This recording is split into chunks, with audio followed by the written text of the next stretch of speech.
We are going to continue on talking about logarithmic equations. This is part 2.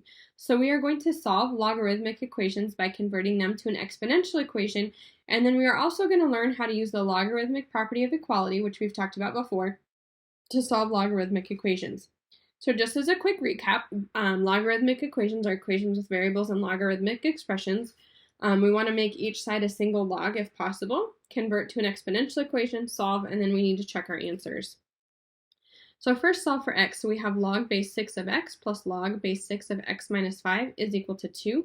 Using properties of logarithms, now these two logs on the left-hand side have the same base, and there's addition in between, which means that we can convert this to where we can write this as a single logarithm using multiplication. So it looks like log, we keep base 6 of, on the inside, x times x minus 5 is equal to 2. So now that we have it written as a single logarithm, we can convert it to an exponential equation.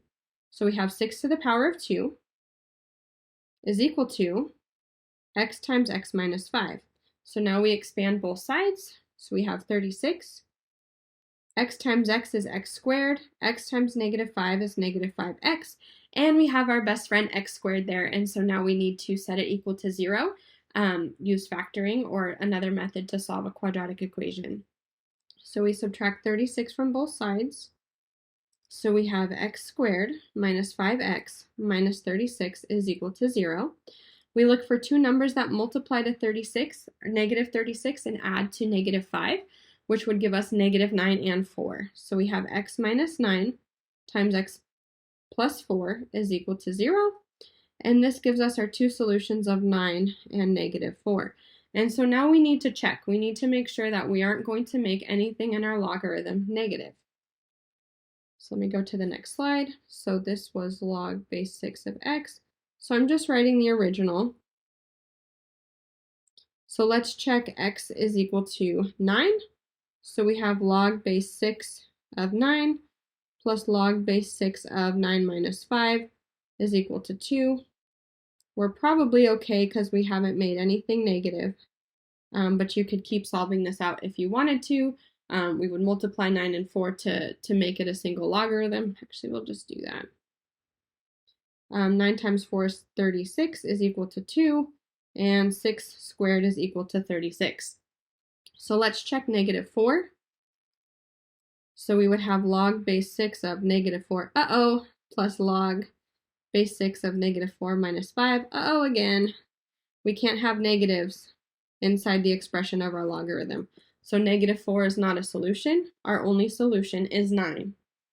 The next example 2, solve for x. So we have log base 8 of x plus 4 plus log base, that should say 8, of x plus 2 equals log base 8 of 8. Okay, so on the left-hand side, we can use the same property that we just did, where we've got two logarithms with the same base being added together, so we can multiply the expressions on the inside. So we have log base 8 of x plus 4 times x plus 2 equals log base 8 of 8. When the base and the expression inside are the same, that equals 1.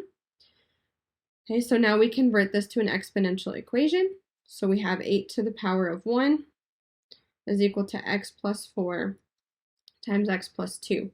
So now we multiply both sides. So we have 8 to the first is just 8, and then we use FOIL. So we have x squared plus 2x plus 4x plus 8. Okay, so if we keep going, we have 8 is equal to x squared plus 6x plus 8, and we have x squared again, so we make this equal to 0 by subtracting 8 from both sides. So we get 0 is equal to x squared plus 6x.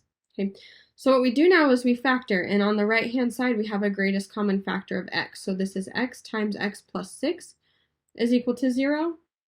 So we can set x equal to 0 and x plus 6 equal to 0. So we have two solutions to check. We have 0 and negative 6.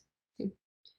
So if you check both of them, just by looking, if we plug in 0, 0 plus 4 is 4, stays positive. 0 plus 2 is 2, that stays positive. So x equals 0 is probably okay. If we substitute in negative 6, so if we go back, negative 6 plus 4 is a negative 2. We can't have a negative on the inside of our logarithm. Same thing over here. Negative 6 plus 4 is negative 4. that would be negative inside of our logarithm.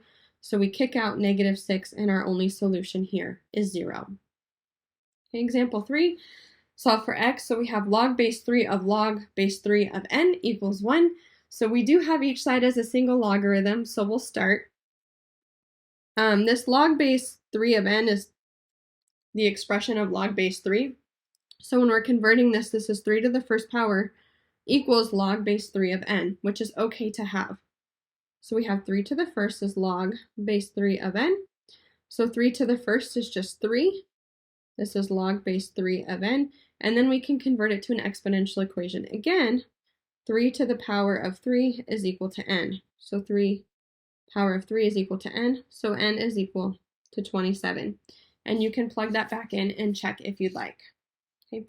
So one of the properties that we've been using is the logarithmic equality property, where the couple of places we've used it to convert an exponential equation and use logs in order to solve it. But now what we're going to use is if we have log base a of m is equal to log base a of n, then that means that m has to be equal to n. And another way of saying that is if the bases are exactly the same, then the expression inside of the logarithms must be equal. So example 1, solve for x. We have ln of 3x plus 14 minus ln of x is equal to ln of 4. So we still want to apply the same principle where we convert it to a single logarithm first. Okay, and we have to do that before we apply the property of equality. So ln 3x plus 14 minus ln of x, since we have subtraction here, we can change this to one logarithm using division. So we would have 3x plus 14 over x is equal to ln 4.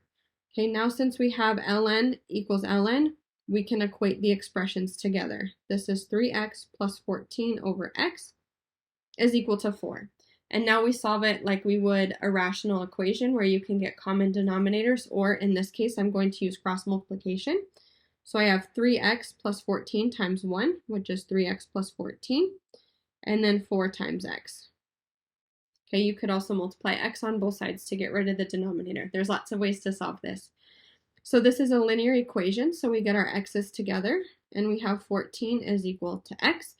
And then we just look and make sure that nothing inside the logarithm will be negative. In this case, it won't, so here is our final answer. Thank you for watching. If you have any questions, feel free to reach out to me.